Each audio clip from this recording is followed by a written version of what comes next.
Мұратбеков, Кеңес одағының жазушысы және журналист. Мұрат Әуезов атындағы әдебиет сыйлығының лауреаты. Лауреат Государственной премии Республики Казахстан.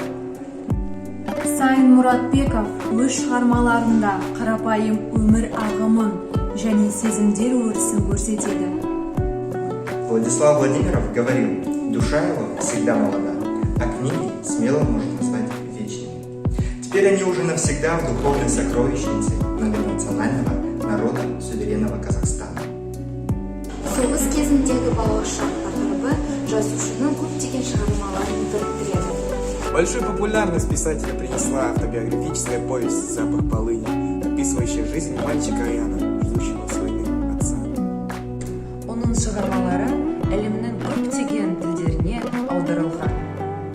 Сайын Мұратбеков при жизни был одним из читаемых и признанных писателей казахской литературы. Сайын Мұратбеков өзінің жақсы көретін ауылы, жерлестері, балалық шағы жайлы жазған. Произведение Сайына Мұратбекова характерна простота, краткость. Его произведения представляют ценные сокровища в золотом фонде казахской литературы.